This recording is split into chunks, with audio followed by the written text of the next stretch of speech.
Great to be here. We're live on Facebook. Ooh, nice. Waiting on YouTube, it looks like.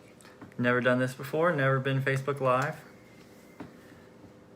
But looking forward to it. Looking forward to seeing y'all, and hope y'all are staying out of the rain, drinking some coffee. Oh, yeah. I've drank, I think, 64 ounces of coffee today so far. So I'm at my... At your coffee quota? Yes, thank you. Oh, I can't see. As everyone else has said when they've got on here for a life group, we're not quite sure how to do this. We're figuring it out. Oh, there's some people on here. Oh, there's Miss How's Ann. it going? Kathy Hill. Jonathan, and oh, everybody's getting on. Oh, there's Miss Hill, Tim Sutton. Miss Kathy, and Pastor Michael. Hope y'all are doing amazing tonight. It has been a great day. We need an adult to show us how to do this how to see the comments on there. Yeah. Maybe we can do that. Yeah. There we go. Yes. All right. I can see, I see Pastor Dallas and Shannon. Hey, everybody. It's hard to focus on that you are on video while you're like, oh, look what's on TV. There's Miss Connie. I'm sure she's been busy doing stuff at the Triad Dream Center. Yes. That's awesome. Well, welcome to our home and our life group. As Nick was saying, our kids say hi. Hello, Yes, Mom. Chris and Christy are watching the kids. So we've just been relaxing. It's very quiet here without them. It is really quiet. Nick's hair is getting long. Yeah.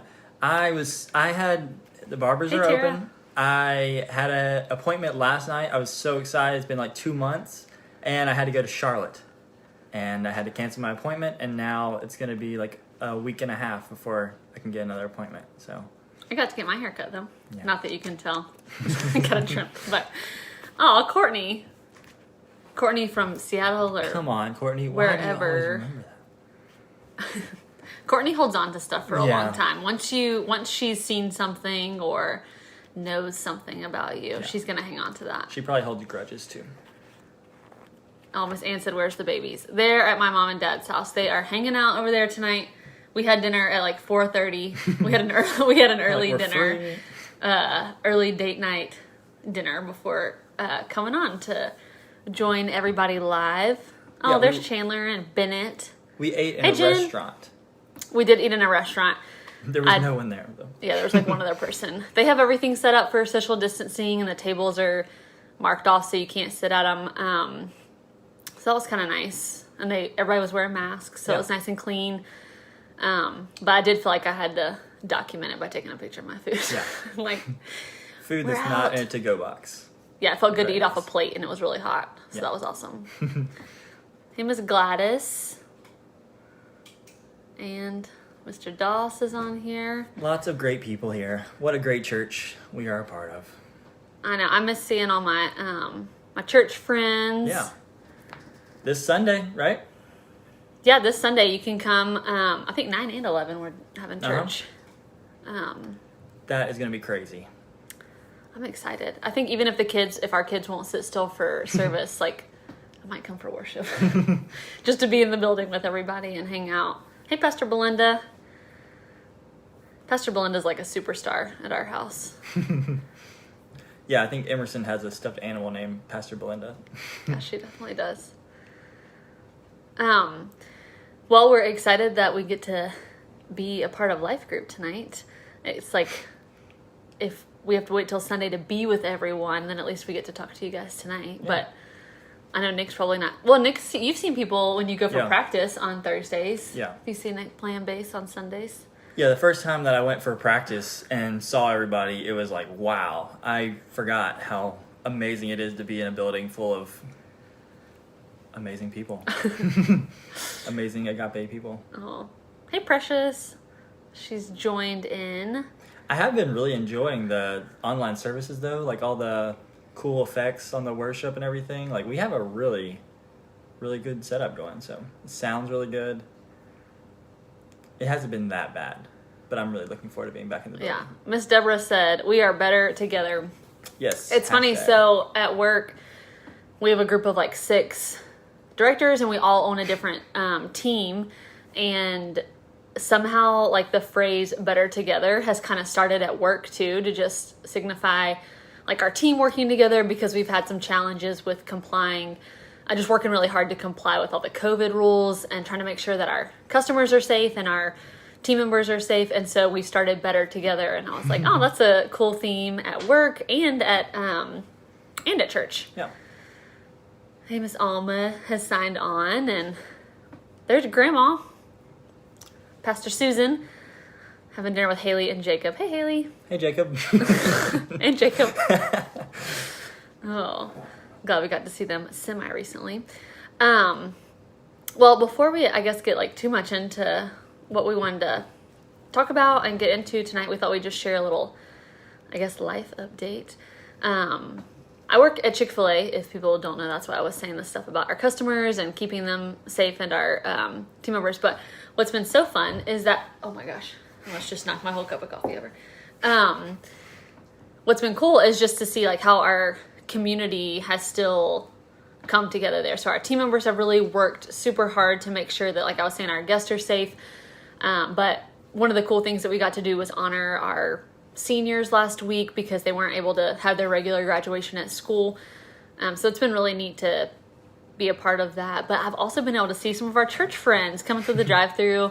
I see Precious and Jen, and who did I see the other day? I saw like 4 people in a row the other day. I see Miss Kathy every once in a while when she's heading up to the church, or Miss Patty. Impact students love Chick-fil-A. I see MG and who else do I see? I see Holden all the time, but yeah, our Chick-fil-A knows all of the Impact students by name and by order, pretty much.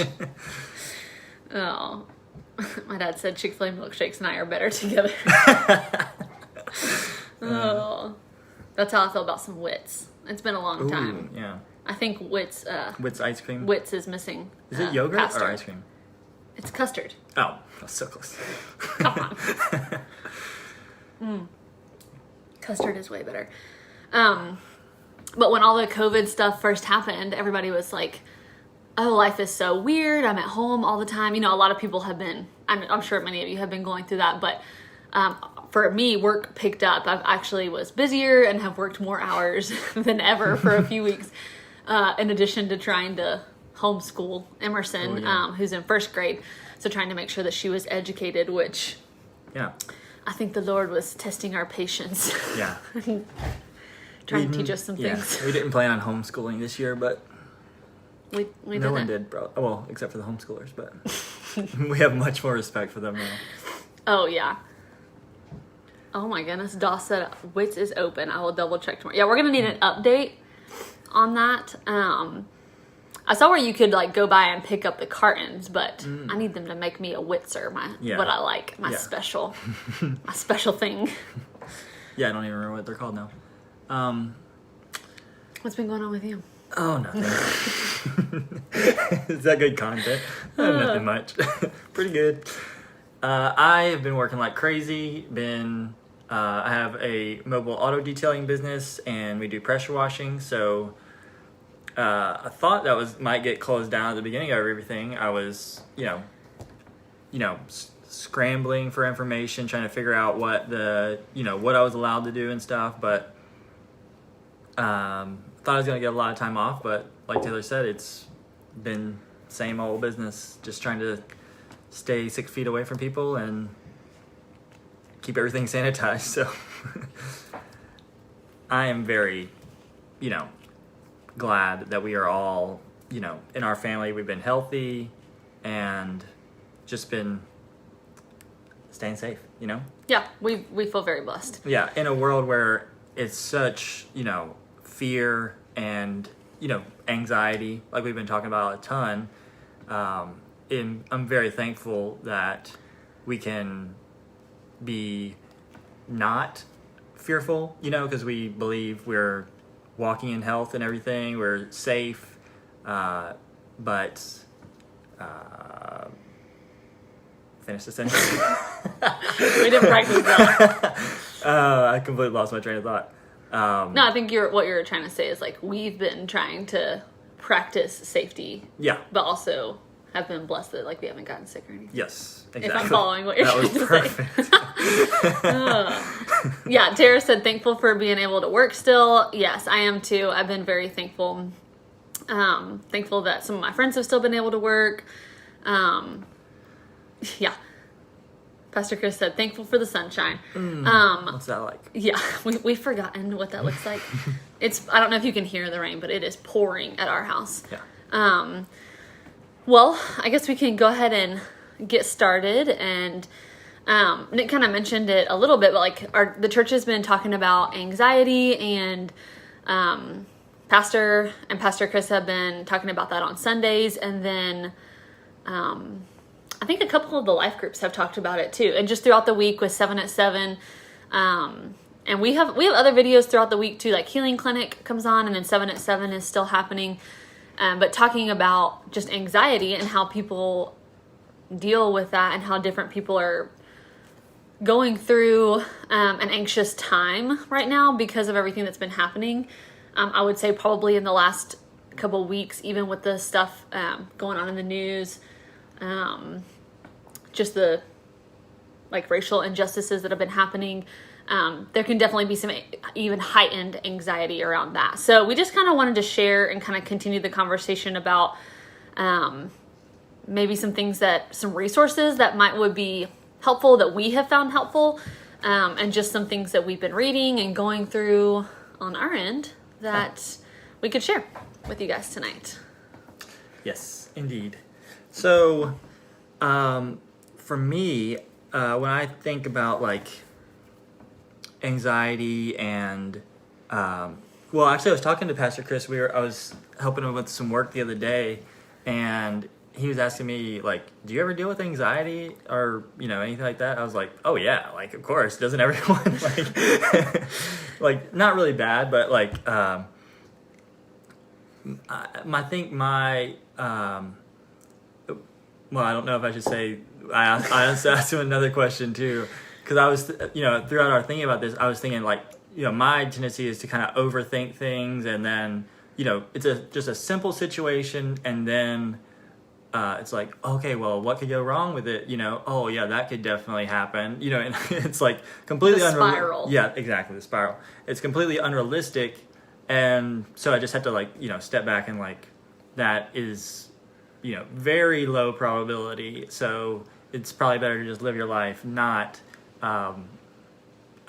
banking on the 1% chance thing to happen. So I was asking him, like, would you say you're an... I asked Pastor Chris, I was like, do you think you're an overthinker or an underthinker? And he's like, oh, I don't think at all.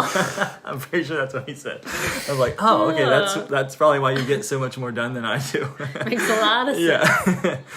Yeah, so one of the things that I really I don't know how long ago we got into it, but we really got into the Enneagram personality test. Probably like 2 years ago. Yeah, probably.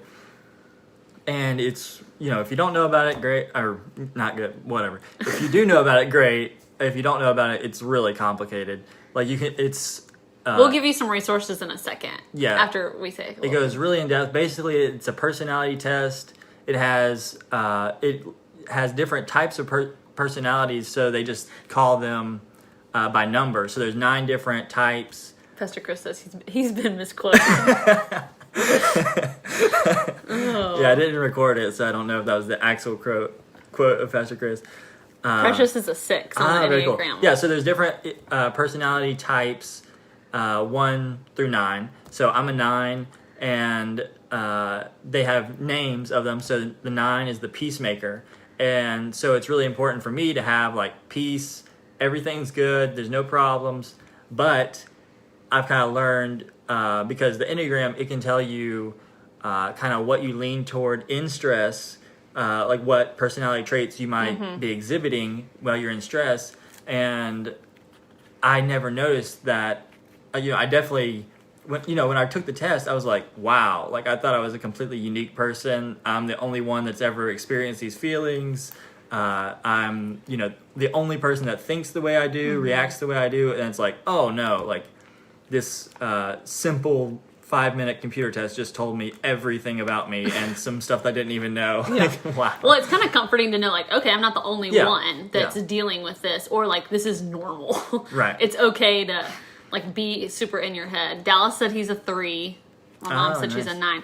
Yeah. Dallas, I'm a 3 as well. Yeah. So 3s, like the name of a 3, they're called a few different things, but they can be called, none of them are nice. No, I'm just kidding. The 9s are usually called the performer, so it's really important that I call them the achiever. The achiever, yeah, the achiever is another way to say it, but the 3s are super goal oriented, always want to have a challenge, are very just driven to get things done. Pastor Michael said he's a 12. Yeah, that's not even a number. True. It's true though. Yeah, he's off the scales. But when we started talking about anxiety here at church and bringing that back up, it just kind of started the conversation with us of Nick saying like, yeah, I've definitely experienced that. And for me, I was like, oh, I would never say that I have had anxiety or had anxious thoughts. And I think that... What your mom said. What did she say? 3s think they are all that in a bag of chips. Yeah. So go on. Yeah. What were you saying? I'll just continue talking about myself. But it helped us, like the Enneagram helped us realize that, like for me, I'm like, no, why are people anxious? Like that's, in the past I would say like, that's so silly. Like people should just get over it. But from doing the Enneagram, it just helped us realize that like Nick was saying like, oh, I'm not unique. I don't have, like a lot of people are like me, but the different number typings helped us realize how different we were and how we relate to things and think about different things. So, and a lot of what the Enneagram tells you is not just what you're doing, but the motive behind. So like, I was thinking about, like why someone would just like want to volunteer at church. And for each of the different types, they would have a different mode. Like they're all doing the same thing, but the motive behind why they want to help the church, it could be different, like for tons of different reasons. So that extra aspect of not just what, because it's easy to see what, Taylor's doing or what somebody else is doing. And like, if it's something you don't understand, it can be frustrating or, you just don't get why they would come at a problem or a situation the way that they did. But then when you understand the motive behind it, then like when you know their Enneagram, or when you kind of because really a lot of people say that Enneagram is more for you to learn about yourself and not just to say, oh, that person's an 8, I can't stand them. Sorry, Pastor Michael, but 8's are the number I have the most trouble understanding, but I am actively working on that. But yeah, I think Precious said that she was a 6, and Robert said that they're a 6. Those are the loyalists. So they are going to be really, really dedicated to their people. My sister is a 6 too, so I understand some about that type as well. But Precious can maybe attest to this, but they take things really personally because when they're in a relationship with you, they're all in. Like they are going to be there for you. They got your back. Pastor Michael said he's sad. Excited about that. Ninner's a 2. The 2 is the helper. But we didn't really want to get super deep into the Enneagram. Yeah. Our point was just that, like, for us, I was going to show the book, but the Enneagram, it just helped us realize so much about ourselves. And I would say, I think it was about 2 years ago when we started on that journey, but it started on the spiritual journey of just learning about the Enneagram and then in turn learning about ourselves. But I would say that really helped our marriage too. And just learning like, oh, like you're not just doing that to like try to be annoying or like, why do you have that weird quirk? It's like, that weird is like, quirk. Where is this coming from? Oh, but even knowing like, okay, if I'm unhealthy, and even though I wouldn't say that I'm anxious, but I'm displaying signs of an unhealthy 3, which might be I'm being really domineering, super bossy, kind of bulldozing other people, not listening to others' opinions, that might be where I would go when I'm anxious, even though I'm not realizing that I'm in that place. And I think the 9s can, that's going to manifest itself really different for each person. Yeah, like an unhealthy 9, they can easily go from, just being normal, going about, getting things done, whatever. And then when they're super stressed out, then they're not replying to texts, they're not replying to emails, they're like shutting down, like I can't handle any more input, like I'm done here. I just need to shut down until things go back to normal. Yeah. But then, it goes back and forth. So it's really interesting to see that you can just get out of that. Maybe we should talk more about that. Like we're talking about like being anxious and stuff like that, but how do you get out of that? So with the Enneagram, it's like, okay, this is where I go to when I'm feeling unhealthy emotionally, and when I see those things pop up, then it's like, oh, I'm not in the right mind space right now. So getting out of that, then also recognize because it tells you where you go when you're healthy too. So it's like something to strive for. And do you want to talk about that at all? Yeah, I would say for me, and this might go kind of along with it, but something I was thinking before you started saying that is that I used to have a really hard time like with even like just prayer and reading my Bible, because as a 3, I'm like, oh my gosh, you want me to sit still quietly and just like read my Bible. But I think, growing up in church, we're taught like that like it's quiet time, like that's just what you call it, is like spending time with the Lord is quiet and respectful and peaceful. But for me, it was really hard to just sit down and open my Bible. But once I started learning about myself, like I'm a doer, I'm an achiever, I like to have a challenge, it helped me to kind of always have something going, like always be having, what's the word for that? A Bible study. Or like even, I'll talk about this in a minute because I wanted to share something else too. But if I had a Bible study that I could literally like check off that I read that day and had it done, like I felt a sense of accomplishment. And for my personality, it was like that helped drive me to continue my Bible reading and prayer time. But that was something like I notice like when I'm feeling kind of out of control, it's like I want to get back to a system. And so I'll find myself like drifting towards, let me open like an app that has something that I can mark off. Do you want me to go ahead and talk about that? Like Sure. Okay. I didn't want to take any, unless you had something else to say. Good to okay. But one of the other, let me finish this about the Enneagram. So I was going to say that the Enneagram is a personality like typing system, but there are spiritual and faith-based books about the Enneagram. So did we say the name of this, The Road Back to You? No, that one's called The Road Back to You by Susan Stabile. And she's... Ian Morgan Cron. Oh, and Ian Cron. Respect. Sorry to the other author. But they're faith-based, and so if you're looking for a good book and you're interested in starting to learn about those kinds of things, that's a great book to start with. There's also a lot of podcasts. That's how I really got into it. NEF Downs, That Sounds Fun podcast.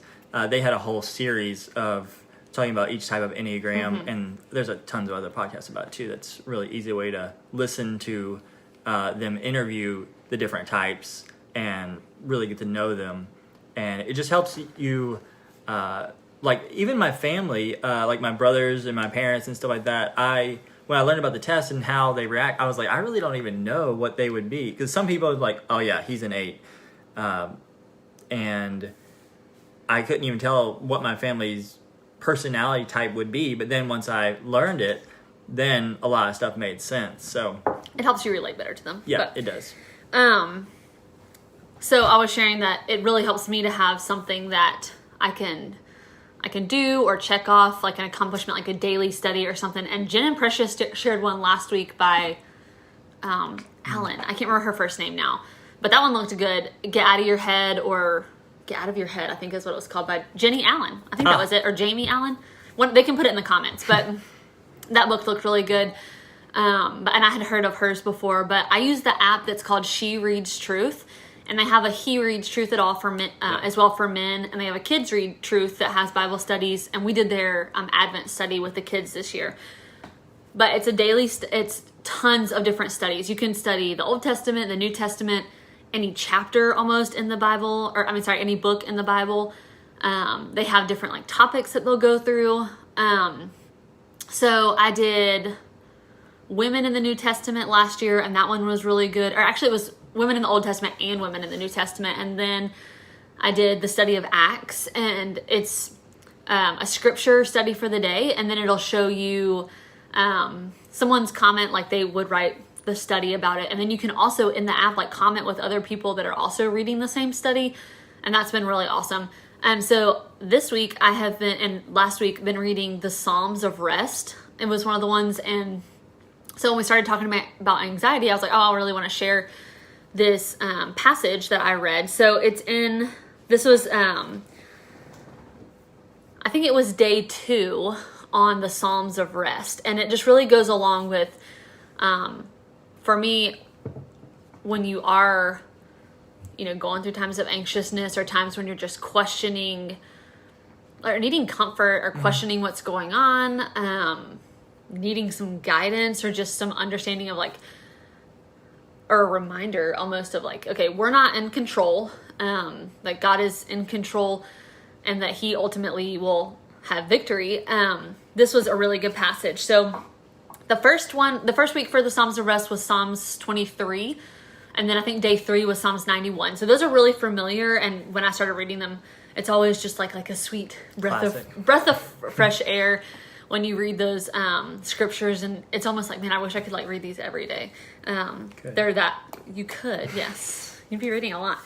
But it was Psalms 46 was the one that I wanted to share.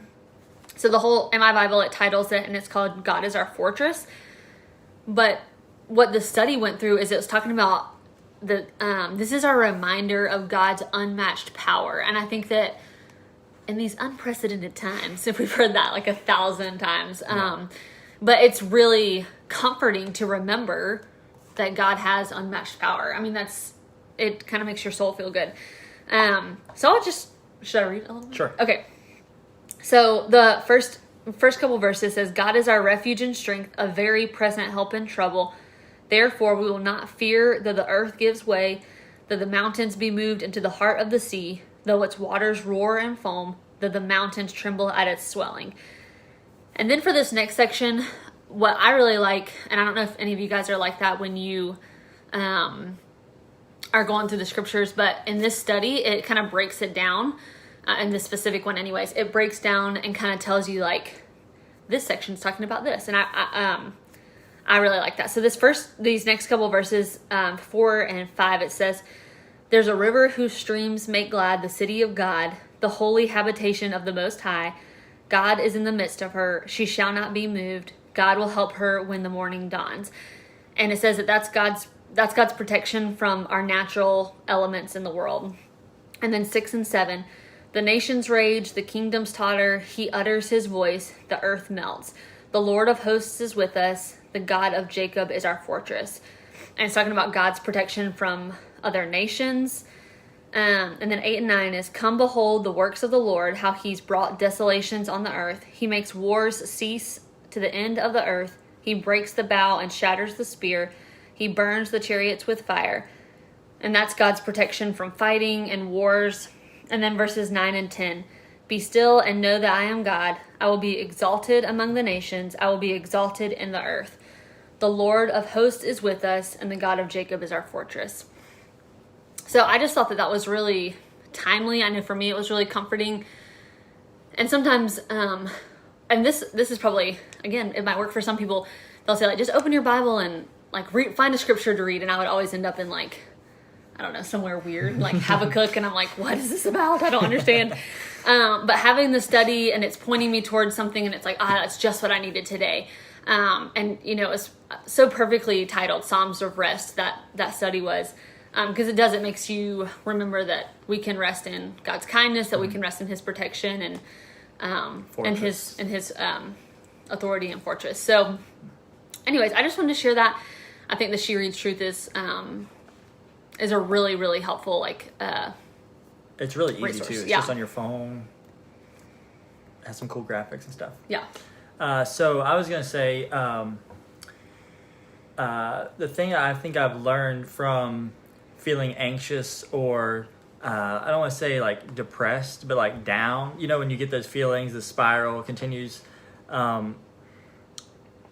It's sometimes easy to like sit in that feeling and feel like I can't get out of this anxiety, or these, this is just what it is, and I can't change it because all these outside forces are coming at me, and that it is what it is, and I just have to suffer through it. But sometimes also when you're feeling like that, you are just, you're feeling what you're feeling and like accepting it, but not actively trying to fight against it. And sometimes you're even, I'm saying you're, but I'm meaning me, even amplifying it. So like, it's raining outside, and it's like, oh man, I'm gonna turn some like really sad music on. Like I have some great playlists for when you're feeling sad. I'm gonna find a pair of sweatpants. But the only way to really, so if outside forces are trying to like making you, I'm not talking about like just, I guess it could be,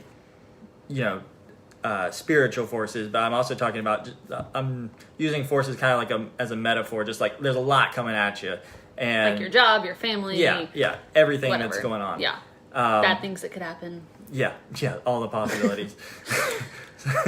Statistics, oh my gosh.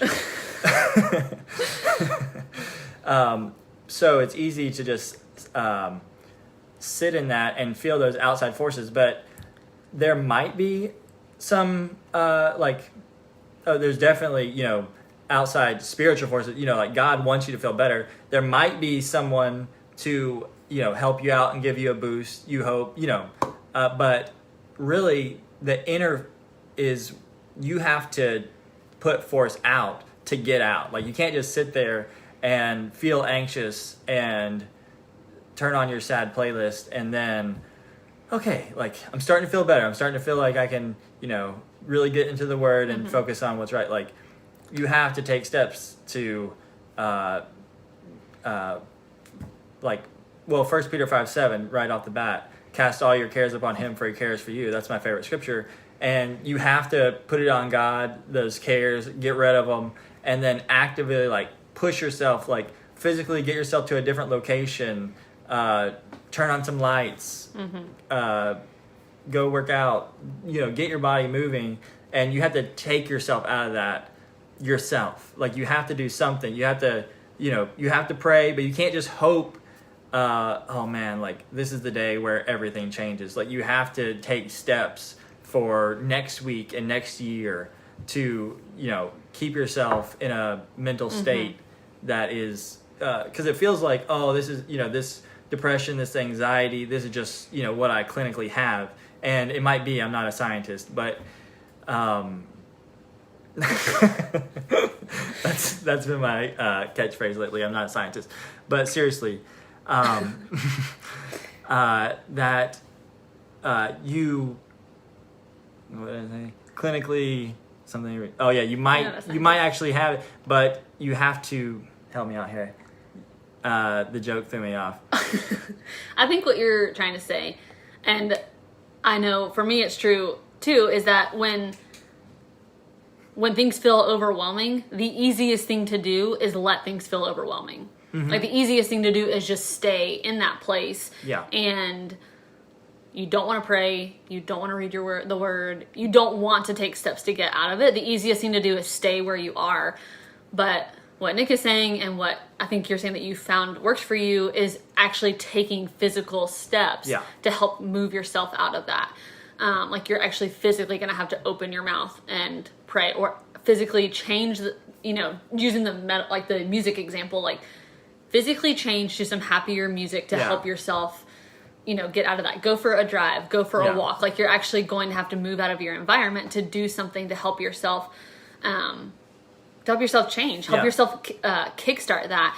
Like, and then I remember when I was a kid, like we would be going to go do something, go to a party or something like that. It's like, I really don't want to go to this. Like, and then you're just, as a kid, you're pouting and stuff like that. But But then at the end, they're like, you're going to have fun. It's going to be great. You're going, you don't have a choice, and you're going to have fun. And then at the end of it, they're like, did you have fun? It's like, oh, yeah, I did. Because they got you to a different location, got you moving on. And then, as an adult, you still have to do things like that to get yourself in the right mindset. You have to work towards it. You can't just, you can't, that's what I was saying. You have to like work towards in the future. You can't just, hope and wait that it's going to happen. You have to think about long term, how am I going to have a healthy lifestyle, free of stress, free of anxiety, free of fear, there's what somebody can probably put it in the comments, but what Pastor talks about, he's preached this message for probably my whole life, but the TIZA, your thoughts, what is it? First one to comment wins. Yeah. First one to comment wins. Pastor will send you something. No, I'm just kidding. It's but I think he mentioned it kind of recently. That must be why it's in my head. But it's about taking your thoughts captive. But you can't take a thought captive with another thought. You have to physically say something or do something to change that. And I know we both grew up at Agape, and we were wondering how we could fill 30 minutes. We've been talking this whole time. Oh, is there a time? But we grew up at Agape, and so the confessions of your mouth has always been something that we've talked about. It's not like, okay, just like think happy thoughts and it'll be better. Like, no, you're going to speak the word, speak those scriptures. One of the things that we do with our kids is every day on the way to school, we do daily confession. So I'm going to have a great day today. I am smart. I am kind. I'm helpful. I'm a friend to everyone. We haven't been to school in so long. Yeah. We should make our kids say the confessions on the way to the living room. Pastor Michael put it.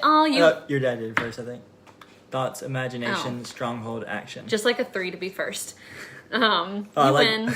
Pastor Dallas. That was me as a kid. Yeah. True story. Dallas knows. Yeah, Dallas and Mary grew up. I mean, like, y'all know. It was just...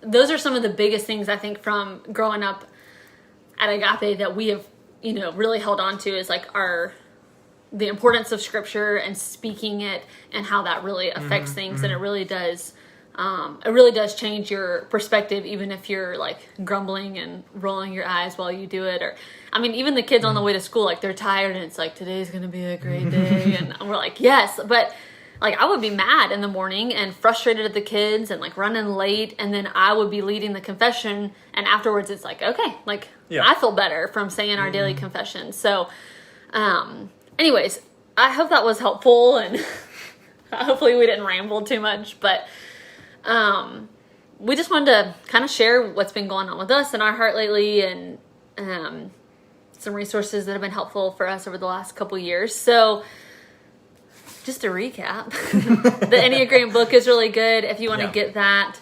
The scriptures were from the Bible. If you want to get that, I have a journaling Bible that's awesome. If you want to take the Enneagram personality test, they're online. Yeah. And study it. You can talk to us about it. We could talk about the Enneagram for hours, so. Yeah. When we can all start hanging out again, we'll meet you at a park or something. It still feels like we can't really go out anywhere. I don't really know how to end this. We love you guys. We can't wait to see everyone on Sunday if you're at church, or in the next few weeks as things start to open up and everybody's out and about. Yeah, it's going to be great. Yes. Have a great week, and be happy.